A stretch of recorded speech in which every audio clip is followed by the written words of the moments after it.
Samedi 27 novembre 2021, bienvenue à toutes et à tous dans le monde en 7 de ce jour. Nous refaisons l'actualité en revenant sur quelques-uns des sujets que nous avons jugés marquants au cours de la semaine. Eh bien, pour ce samedi, il sera question du Burkina Faso. On va parler de ce convoi militaire qui a été bloqué à l'entrée de la ville de Faya pendant plusieurs jours. Un convoi militaire français qui se rendait normalement au Mali. Le président burkinabé Roch-Marc Christian Kaboré est-il assis sur une braise? Nous serons ensuite du côté de la République démocratique du Congo. On va évoquer l'affaire dite Congo Hold Up, une enquête menée par un consortium de journalistes. Eh bien, faut-il laisser Kabila tranquille au nom de la stabilité politique? Et puis en seconde partie, on va parler du Togo. Le Togo, premier pays africain au pass vaccinal homologué par l'Union européenne. On verra quelles sont les implications de ce fait-là. Et pour évoquer ces sujets autour du plateau ce samedi, je reçois Sogoyou Kegewe. Bonsoir, monsieur Kegewe. Bonsoir, Samuel. Comment vous allez? Je vais bien, et vous? Ça va bien. Vous êtes journaliste et également, surtout, ancien diplomate. Et face à vous, également, un autre journaliste, directeur de publication de La Manchette, Sylvestre Béni. Bonsoir, Sylvestre. Oui, bonsoir Samuel et bonsoir à toutes et à tous. Alors, on va commencer donc tout de suite sans transition par le Burkina Faso. Nous évoquons donc cette actualité de ce convoi militaire français qui se rendait au Mali et qui devait passer par le Burkina Faso, le Niger, avant d'atteindre sa destination. Le convoi a été bloqué à l'entrée de la ville de Faya.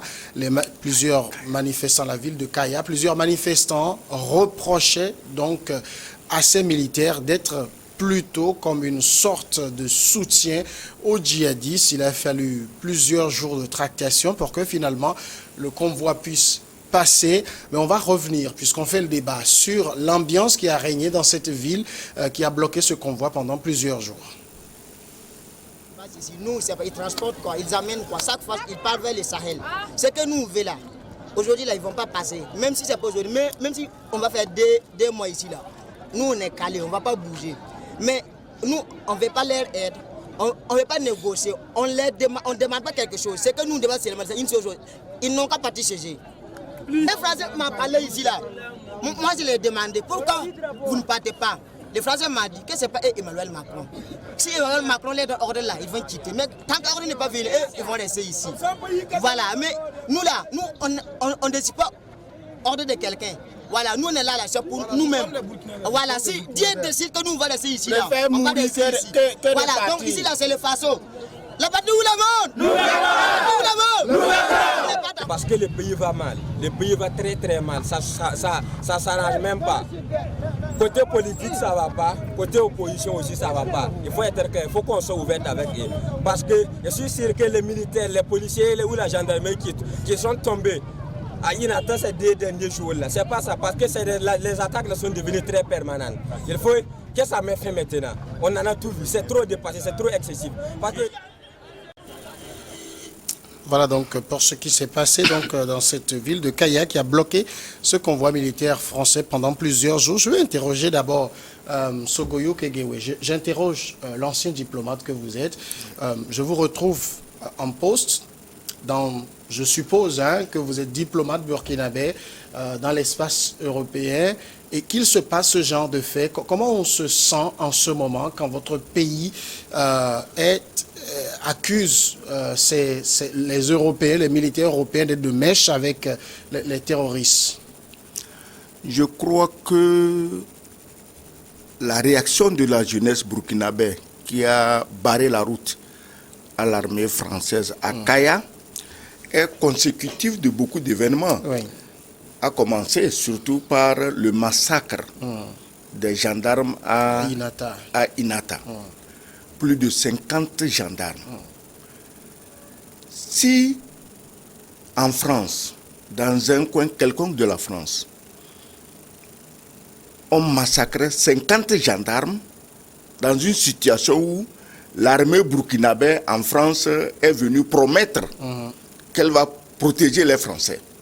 Et à leur nez et à leur barbe, on massacre 50 gendarmes. En plus de 50 gendarmes, il y avait des civils. Oui.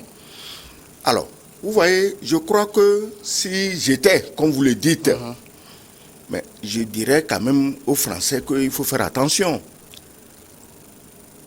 Parce que la clé du problème qui se passe au Burkina se trouve en réalité au Mali. L'attitude des Français au Mali a de quoi révolter tout le monde. Oui. Parce que à chaque fois qu'un officiel malien dit quelque chose de sensé, vous trouverez Le Drian ou Macron qui l'insulte proprement. C'est-à-dire qu'on nous a dit depuis 1960 que nos pays sont indépendants, mais apparemment il n'y avait pas d'indépendance. Parce que s'il y avait d'indépendance, si le Mali dit « moi je veux qu'un détachement des Esquimaux du Groenland vienne défendre le Mali », la France n'a pas à dire « ah moi je veux ça, moi je ne veux pas ça ». Alors, donc il n'y a pas d'indépendance, il n'y a aucun respect envers les autorités maliennes et les jeunes burkinabés ne veulent pas que leur pays soit tourné en bourrique de la même manière que ça se passe au Mali. Parce que le Mali, qu'est-ce qu'on a fait? La France est venue, elle a taillé un territoire pour les Touaregs. Mais il y a des Touaregs au Burkina, il y en a au Niger. Qui nous dit que la France ne veut pas tailler d'autres Azawad au Burkina et au Niger? Donc, moi je crois que la diplomatie française devait quand même polir un peu son langage au Mali et ça va rassurer les gens au Burkina. Mais ce n'est pas le cas. Ce n'est pas le cas. Ah, Wagner veut venir au Mali, nous on ne veut pas. Choguel Maïga a dit ça, c'est un irresponsable. Le président Goïta, pratiquement, c'est quelqu'un à pendre. Mais on ne peut pas continuer comme ça dans un pays qu'on a dit soi-même indépendant.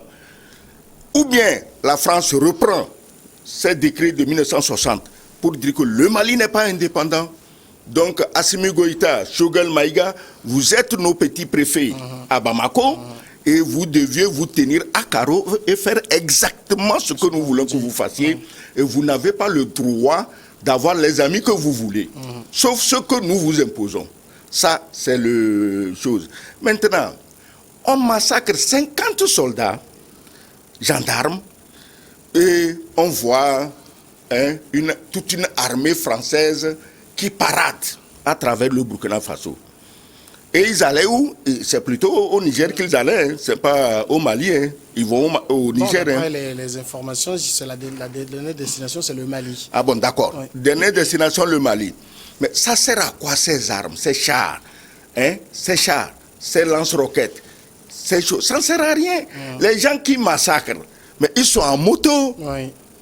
Ils n'ont pas de chars, ils n'ont pas de blindés. Ils n'ont pas de canon, machin, canon, ceci. Non, ils sont en moto. Est-ce que l'armée française n'a pas de moto? Est-ce que l'armée malienne n'a pas de moto? Tout ça, c'est démonstration de force à la limite sont inutiles, sinon provocantes, ça ne sert à rien. Vous ne tuerez aucun djihadiste avec des chars. D'accord. Sylvestre, Voilà. vous avez compris, j'ai envie de dire, la réaction des jeunes burkinabés quand ils ont interdit le passage de leur territoire?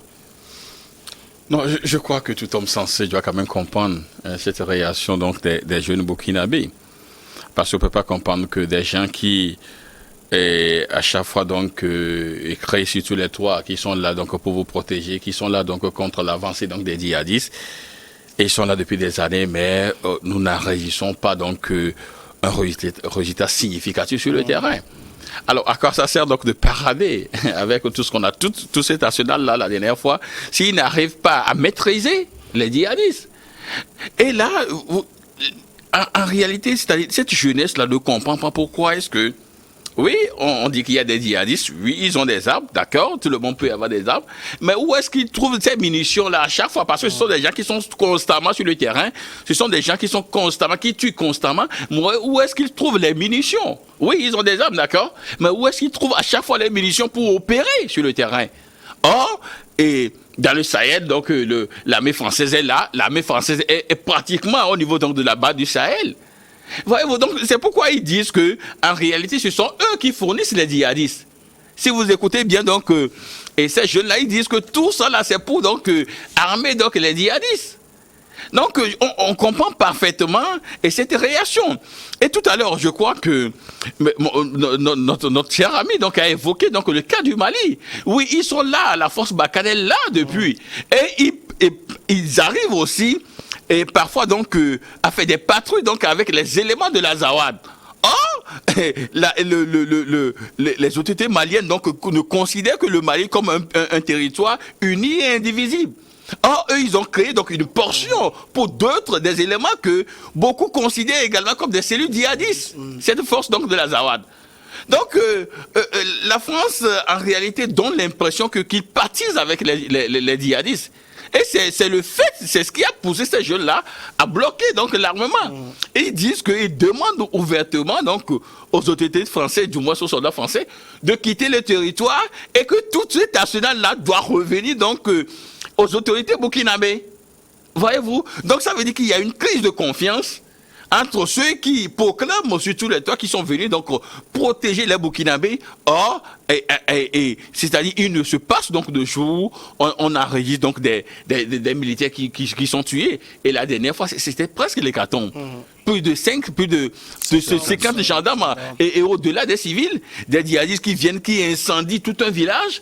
Or, ces gens-là, ils nous disent qu'ils ont des drones. Ils nous disent que tout mouvement, donc si le territoire sont observés, mais comment est-ce qu'ils n'arrivent pas à déceler ou à voir au moment où ces djihadistes-là veulent opérer? C'est là le nœud du problème. Et puis, la question même, c'est de savoir si Christian Cabron n'est pas sur une braille. Oui, on va revenir à ça tout à l'heure. Mais d'un autre côté aussi, cette colère de la jeunesse burkinabé qui est aussi ressentie au niveau du Mali, est-ce que c'est une colère qui légitimement est dirigée contre la France ou contre les autorités des pays eux-mêmes? Parce que c'est eux ces autorités, c'est elles qui ont la responsabilité première de la protection. Oui, mais les autorités du pays, c'est qui? C'est de pauvres types, ils n'ont aucun pouvoir. La preuve, quand le Mali dit je veux l'aide de telle force, la France dit non. Donc, de quoi tu peux accuser les autorités du pays? Je suis sûr que si aujourd'hui Christian Kaboré dit je veux que les Russes viennent m'aider, mais Paris va tonner. Oui. Paris va tonner. Donc, c'est dirigé contre la France, ce n'est pas contre les autorités du Mali. Alors que Marc Christian Kaboré, mais pour moi, c'est un pauvre type. Il n'a aucun pouvoir. Il n'a aucun pouvoir.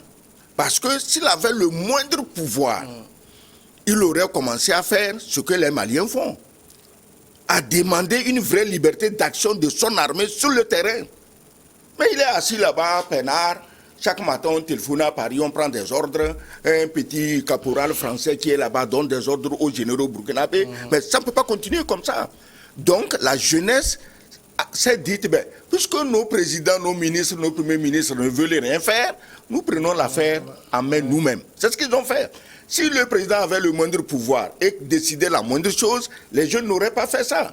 C'est pourquoi moi je dis, la France quand même doit desserrer l'étau autour de ses préfets en Afrique. Parce que si les préfets, la population se rend compte que les préfets comme les Kaboré, les Bazoum, les machins sont à la botte, toujours le doigt sur la couture devant la France, mais ils vont les chasser. Donc il faut que la France donne une marge de manœuvre à ses préfets pour reconquérir la confiance de leur population. Vous avez l'impression que la France comprend le message que passe la jeunesse africaine? La France ne comprend rien, la France a la force. Et elle tient bien par les couilles, excusez-moi le terme, les dirigeants des différents pays. Qu'est-ce que vous voulez qu'elle comprenne? Depuis que les gens meurent au Sahel, si la France comprenait quoi que ce soit, est-ce qu'on en serait là? Donc moi je dis, la France doit desserrer le taux un peu sur ses préfets, leur dire, bon écoutez, si par exemple c'est l'armée tchadienne qui peut vous aider à vaincre les djihadistes, appelez les Tchadiens, nous on va vous aider avec l'équipement. Mais l'équipement qui partait, aussi impressionnant. Mais quand moi j'ai vu ça, on dirait un passage de la Wehrmacht, l'armée allemande pendant la Deuxième Guerre mondiale. Pour aller où? Faire la guerre à qui? C'est pourquoi je dis, mais comment des gens en moto, et puis ils ont quelle moto? Ce ne sont même pas des motos tout-terrain. C'est les motos que les gens utilisent ici pour aller ramasser les moutons à Vaughan, à Tabligo, c'est les motos là. Alors, les djihadistes ont ça. Et ils sèment la terreur. Mais l'armée conventionnelle burkinabé malienne, ils ont quoi? La France est là pour aider. Elle a quoi? Ou bien, c'est que l'armée, excusez-moi le terme, ça va énerver des gens. Ou bien, les armées là, burkinabé maliens, elles sont mal formées. Et qui les forme? C'est la France. Donc on forme des officiers salonnards qui arborent des galons très brillants. Et sur le terrain, on ne voit rien. Depuis que ça se passe au Mali, au Burkina, vous avez entendu le nom d'un officier qui se démarque, qui fait la guerre, comme les débits, les Hassan Diamous, les débits ont fait au Tchad. Il n'y a personne. Ils sont toujours dans les salons d'ailleurs, les pauvres gendarmes burkinabés. Mais il semble qu'on devait les relever, on ne les a pas relevés. On devait leur donner à manger, on ne leur a pas donné à manger. Qui sont leurs chefs? Qui sont leurs chefs? Pourquoi Kaboré ne dit rien? Mais ça veut dire qu'il ne dit rien, ça veut dire que lui-même, il tremble devant ses officiers, c'est pas normal. Vous ne pouvez pas envoyer des gens au front et vous ne leur donnez pas à manger. Mais vous ne les relevez pas. C'est là aussi toute la question, Sylvestre. C'est vrai qu'on a beau jeu d'accuser la France de ne pas faire ci ou ça, mais là on a mis des gens au poste avancé de Kaya qui n'ont pas reçu de ration depuis au moins une dizaine de jours avant que le massacre n'ait lieu, qui étaient obligés de sortir de leur camp pour aller chasser dans les alentours pour se nourrir. J'ai envie de dire, ça, c'est pas la faute de la France. Oui, je crois que ça, c'est pas la faute de la France, ça, il faut le dire.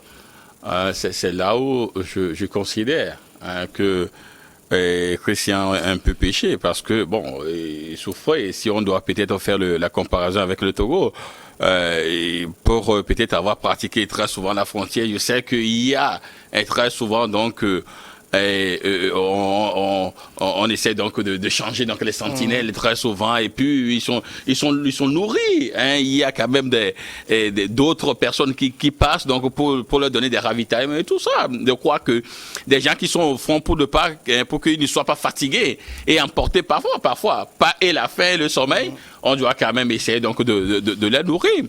Mais tout à l'heure, je voulais quand même revenir sur la précédente question, à savoir si ces jeux-là sont contre la France ou contre les autorités donc de ces pays-là. Si nous prenons juste le cas donc du Mali, vous verrez que c'est plutôt contre la France, parce qu'il y avait quand même une gigantesque manifestation où ils ont apporté donc leur caution à ce que faisaient donc les autorités maliennes, parce que ils sont donc dans un défi, ils regardent donc la France les yeux dans les yeux. Et vous verrez que vous sortez donc du Mali, vous verrez ce qui se passe donc au Centrafrique également, où vous verrez que le président regarde la France les yeux dans les yeux. Mais au niveau donc de Roch, on ne sent pas quand même et cette envie-là donc de s'émanciper, de s'affranchir donc du tutelle de la France. C'est pourquoi au début donc des dernières manifestations, il y a des gens qui réclament ouvertement le départ donc de Kaboré. Voyez-vous, c'est quelqu'un qui n'arrive pas donc à tenir un langage de respect vis-à-vis donc de la France, où on considère la France comme, oui, l'être suprême, où on doit être docile, sinon on peut évidemment donc quitter. Je crois que Roch serait dans la même posture ou dans la même idéologie que les autorités maliennes ou centrafricaines. Vous verrez que c'est le peuple qui va peut-être l'aduler et qui va demander ouvertement à ce qu'il puisse véritablement dire la vérité à la France. Et tout à l'heure, lorsque nous avons regardé donc l'élément qui est passé, le dernier intervenant, Anselme Ouedraogo, disait donc que et au niveau de l'opposition et au niveau donc du pouvoir, il y a rien devant. Donc c'est eux, ils ont pris sur eux, ils ont dit c'est nous-mêmes qui sont venus, donc ils ont pris sur eux donc de faire la palabre donc que les autorités et burkinabés devaient normalement faire.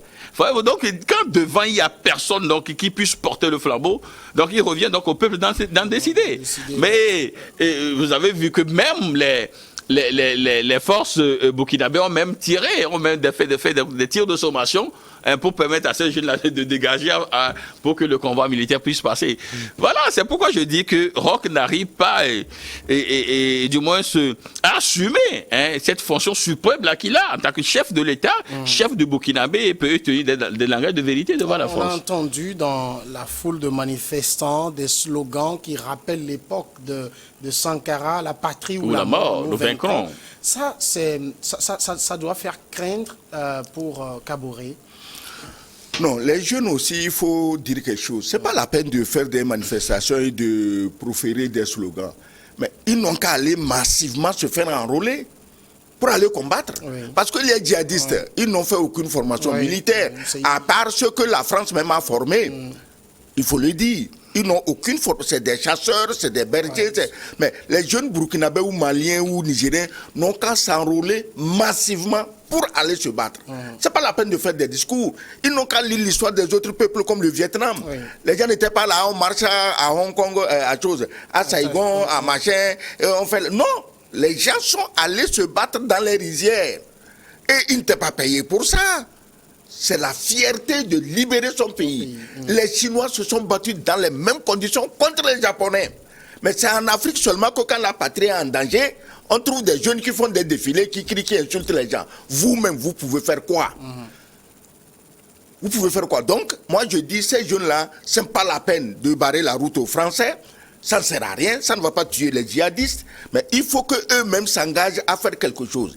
Christian Kaboré, revenons là-dessus, moi je dis ceci. Moi j'ai entendu sur certaines vidéos, des gens réclament même Diendéré. Oui. Le type même qui est en train d'être jugé pour assassinat de Sankara, des marcheurs crient son nom comme étant le salut.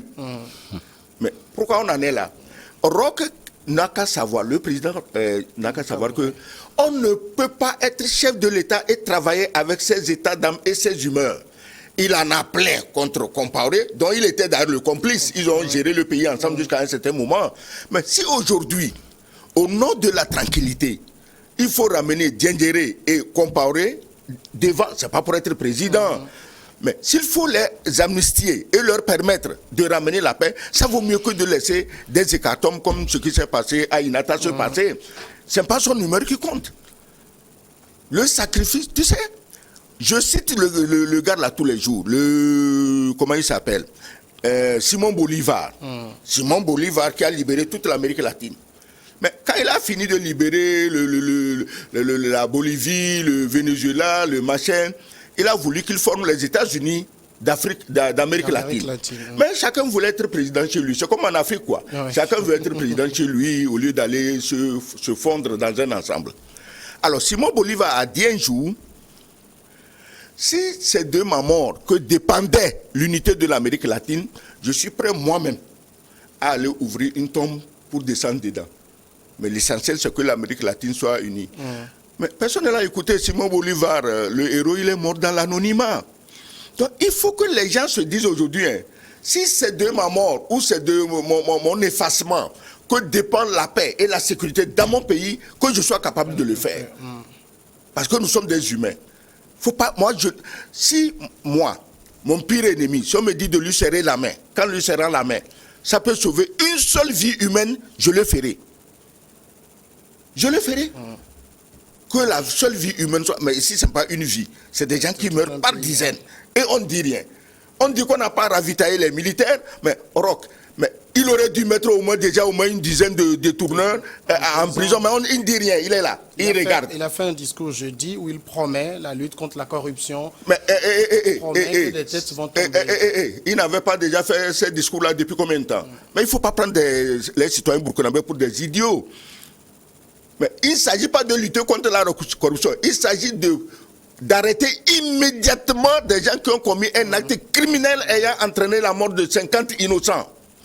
Mais pourquoi eux, ils n'envoient pas leurs enfants au front? Ils n'ont qu'à envoyer leurs enfants, ils ont des enfants aussi. Mais toi, tu peux accepter, Samuel, d'apprendre que ton enfant, gendarme, est mort au front. Il avait faim, il avait soif. Parce que ceux qui l'ont envoyé s'en foutaient de s'il mangeait ou non. Alors qu'il est allé défendre tout le pays. Mais si au bout de 24 heures, Roch ne les a pas arrêtés, c'est qu'il était incapable et il est un complice de tous ces massacres. Roch Kaboré perd le contrôle de la situation. Il perd le contrôle. En fait, c'est le constat que nous sommes en train de faire.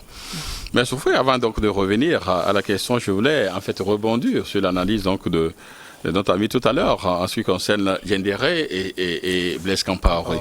Vous savez que les deux sont aujourd'hui face à la justice pour des faits qu'ils ont commis donc dans le passé. Diendéré, entre-temps, était donc aussi cité donc dans un coup d'État. Hein, ils ont voulu donc renverser l'ordre constitutionnel avec le RSP.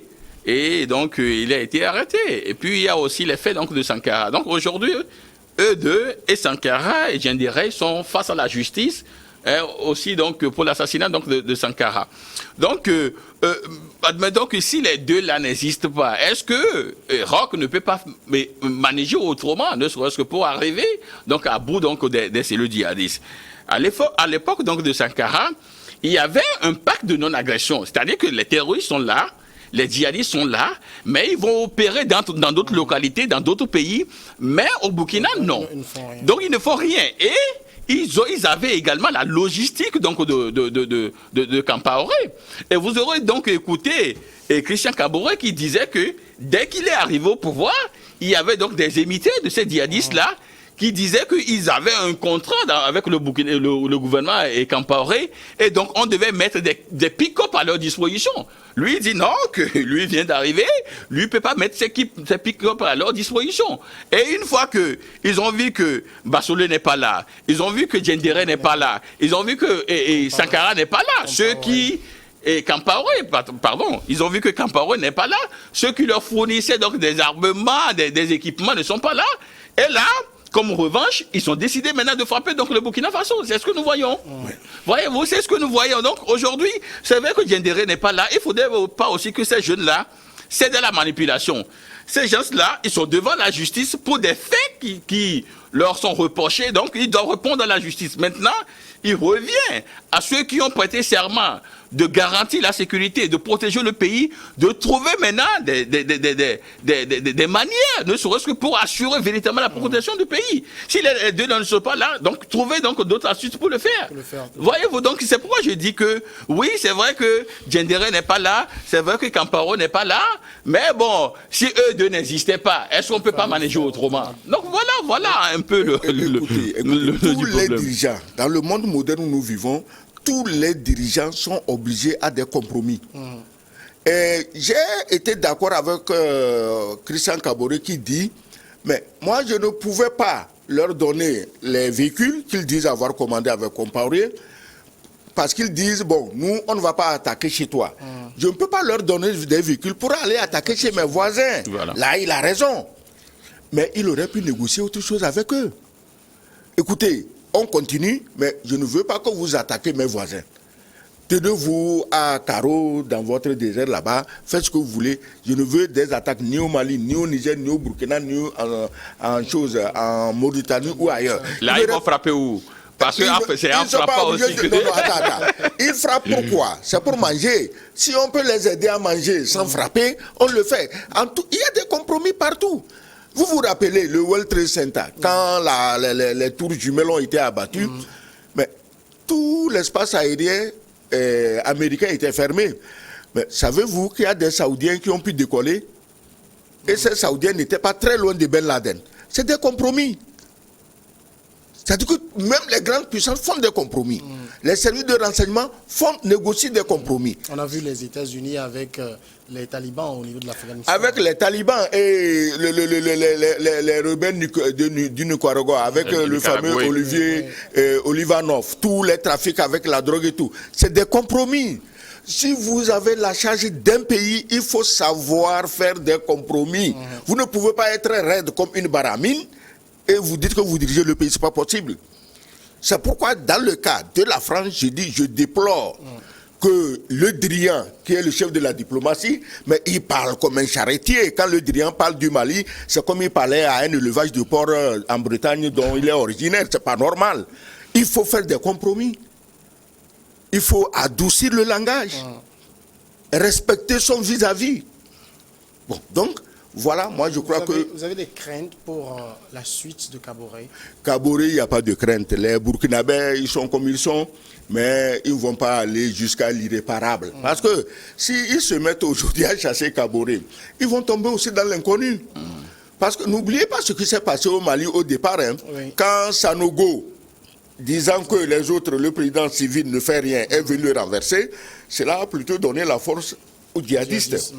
Les Burkinabés ne vont quand même pas commettre la même erreur. Christian Kaboré, On peut l'accuser de mollesse, mais c'est pas quelqu'un qui fait mal. Hein? Il est un peu endormi, peut-être il faut le réveiller. Sinon, moi je ne crains pas que quelqu'un ait l'idée de renverser Kaboré pour ajouter le feu à l'essence, ou plutôt l'essence sur le feu. C'est pour ça que ce serait même pas intelligent. Et si ça arrive, mais là nous tous on doit commencer à trembler. Parce que ça peut descendre par. Voilà. On va passer au second sujet, la République démocratique du Congo. Une enquête menée par un consortium de journalistes sur la fortune du clan Kabila. Kabila, c'est l'ancien président qui a quitté le pouvoir il y a presque 3 ans. Eh bien, cette enquête révèle que Kabila et son clan sont auteurs de détournements de sommes astronomiques. C'est plusieurs millions, parfois même milliards de dollars de détournements qu'on leur impute. Pour beaucoup, eh bien, il s'agit simplement pour l'actuel président Félix Tshisekedi de pouvoir se débarrasser définitivement de son prédécesseur Joseph Kabila. Mais est-ce que, au nom de la stabilité politique au niveau de la RDC, il faut laisser Joseph Kabila tranquille? Parce que, Sylvestre Béni, vous suivez régulièrement les révélations de cette enquête, de ce consortium de journalistes. Nos confrères de RFI font partie. Et chaque jour, on apprend beaucoup sur... j'ai envie de dire, le stratagème qui a été mis en place sous Kabila pour des détournements. C'est des enquêtes anonymes, anonymes, c'est-à-dire innocents, d'après vous. Il n'y a aucune visée de faire mal à Kabila derrière? Non, moi je ne crois pas. Je ne crois pas, puisque au-delà des journalistes, il y a aussi des ONG qui ont participé également à cette enquête-là, où on parle un peu plus de 133 millions donc, de dollars. Je crois que c'est beaucoup.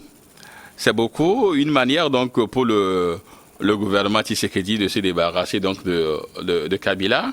Non, je crois que depuis qu'il a tourné donc le Parlement à sa faveur, il a déjà fragilisé donc l'équipe donc de Kabila.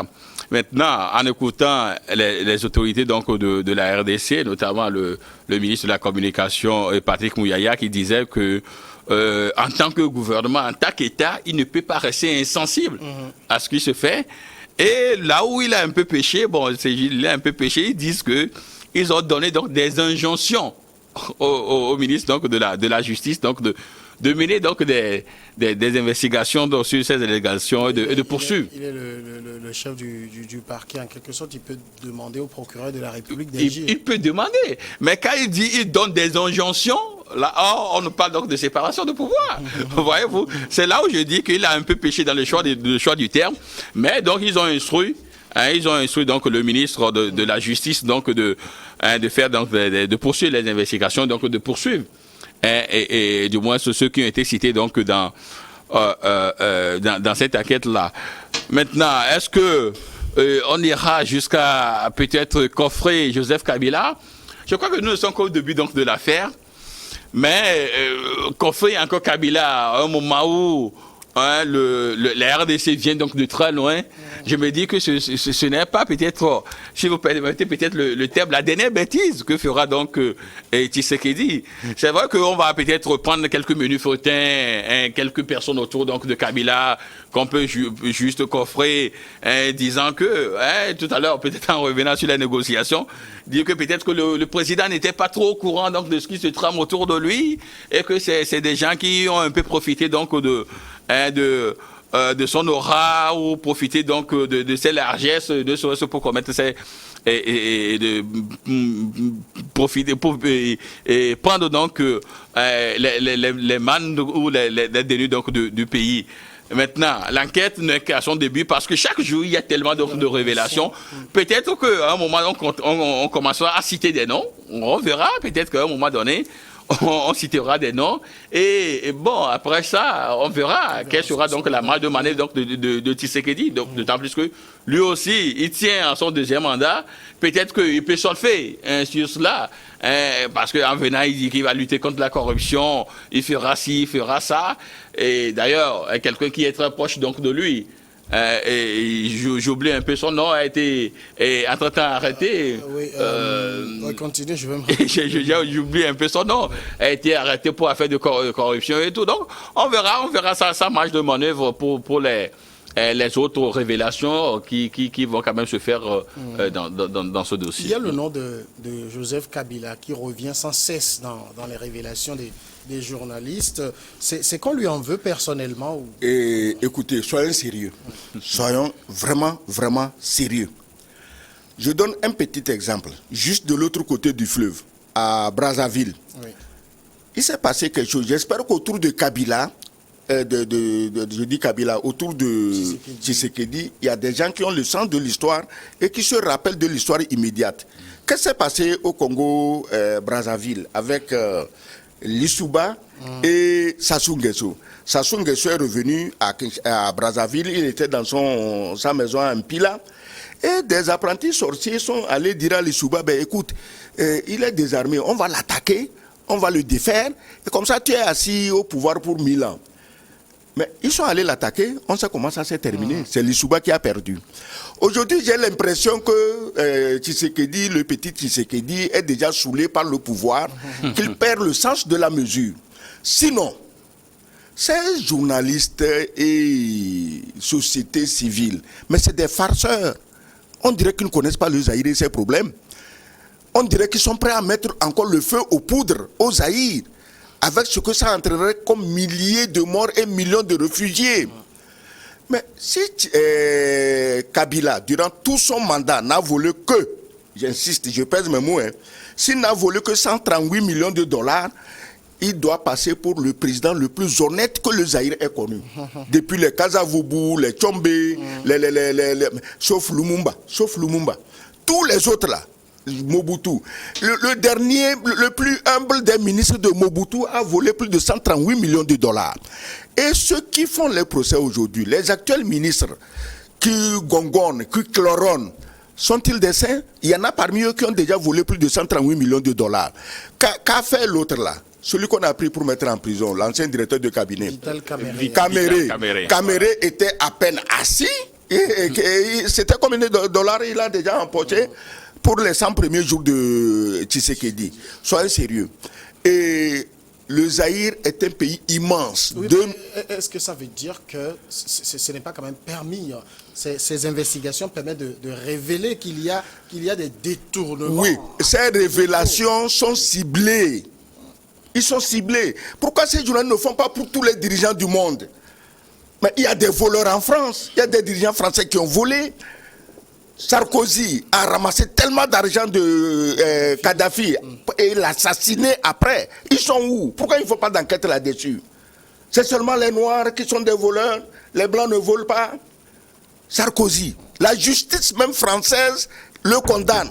Pourquoi ces journalistes ne disent rien? Ces sociétés civiles ne disent rien? Soyez sérieux. Nous, les Africains, on doit arrêter ces gymnastiques, ces nègreries-là. Écoutez, la dernière fois, en Guinée ici, connaissez-vous les montants d'argent qu'on a ramassé chez de simples ministres? Il y a un chez qui on a pris son 11 millions en liquide à la maison. Il y a d'autres chez qui ils ont mis des polytanks, comme tu en as mis chez toi peut-être à la maison pour avoir de l'eau. Mais tous les polytanks étaient pleins d'argent. Où sont ces journalistes et ces sociétés civiles? Moi, j'ai été choqué quand j'ai appris ce qui se passe avec Kabila. J'ai vu un reportage où Kabila et sa femme Olive Lembe visitaient leur ferme et je me rends compte que Kabila a investi des milliards pour développer l'agriculture au Congo.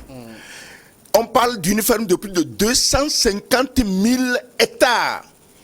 Dès que le reportage est passé, boum, on sort l'histoire de 138 millions. Parce que, avec ça, il devenait tellement populaire que les gens craignaient qu'un jour, on disait, notre président paysan mériterait de revenir au pouvoir et de développer l'agriculture pour que tous les Congolais mangent à leur faim. Vous vous imaginez un pays comme le Congo, il produit tout. Tout ce qui se produit en Europe, on peut le produire au Congo, même en Russie, même en Australie. Tout ce qui se produit, on peut le produire au Congo. Mais ils sont assis là-bas, en train de mourir de faim, passant toute la journée à danser.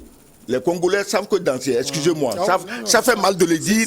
Alors, s'il y a un président qui veut leur donner le goût du champ, le goût de la terre, il faut le laisser tranquille. Maintenant, 138 millions de dollars, là, je dis, si ce n'est que ça, Vous connaissez les richesses du Congo? Un seul investisseur dans les mines, le cobalt, le coltan, le cuivre, un seul investisseur peut donner 200 millions de dollars à Kabila. Comme ça, prends, tu es le président de la République. Vous croyez que ça ne se fait pas? Donc ils n'ont qu'à arrêter tout ça là. Qu'on laisse Kabila développer son agriculture, qu'on laisse Kabila aider à nourrir le Congo. Et si c'est 138 millions de dollars, on n'a qu'à lancer une quête. Il y a des Congolais qui cotiseront pour l'aider à rembourser ça à l'État congolais. Mais ça ne veut pas dire que Kabila n'a pas détourné. Kabila, comment il n'a pas détourné? S'il n'a pas détourné, c'est qu'il n'est pas honnête lui-même.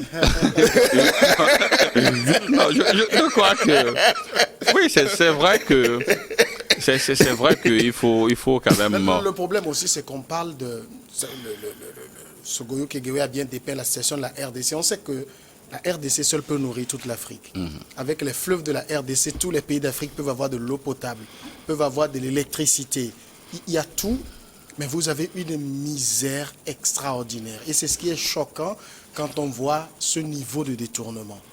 Oui, justement, moi, c'est ce sur quoi je suis d'ailleurs revenu tout à l'heure, parce que c'est vrai que on ne va pas quand même ressortir quand même des choses du passé, ne serait-ce que pour créer encore de l'insécurité, ou mettre en cœur donc le pays dans une situation assez compliquée ou en péril.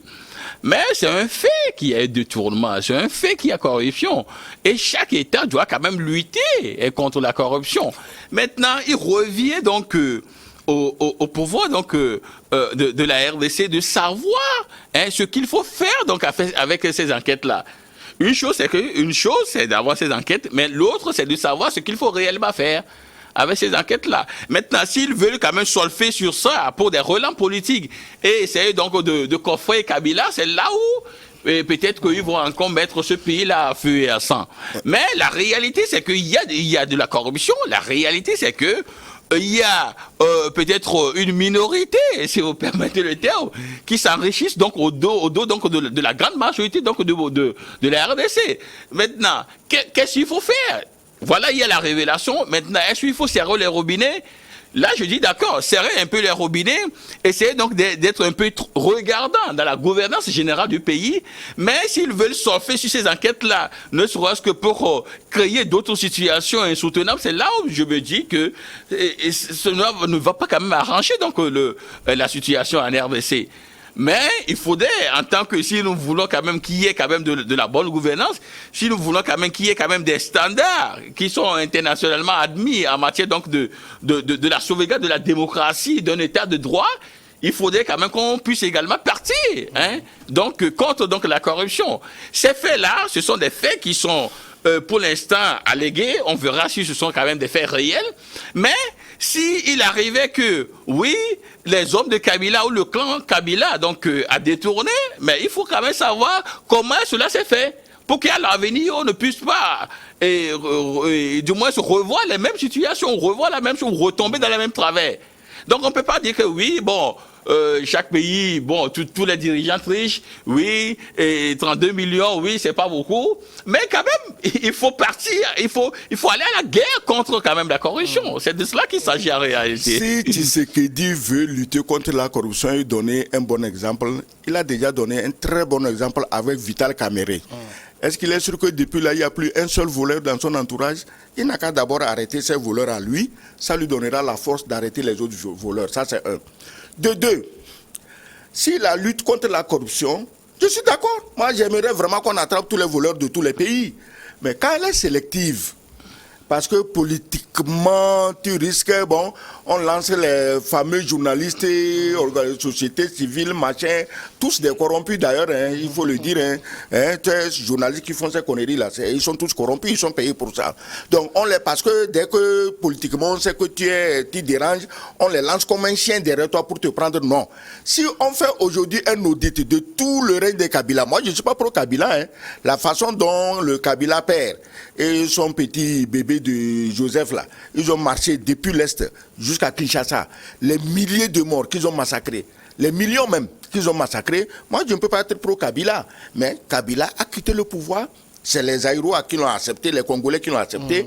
Ils ont même voté pour lui, il a gagné, il a quitté le pouvoir. Sans effusion de sang, je crois quand même que c'est assez exceptionnel pour être noté dans un pays comme le Zaïre.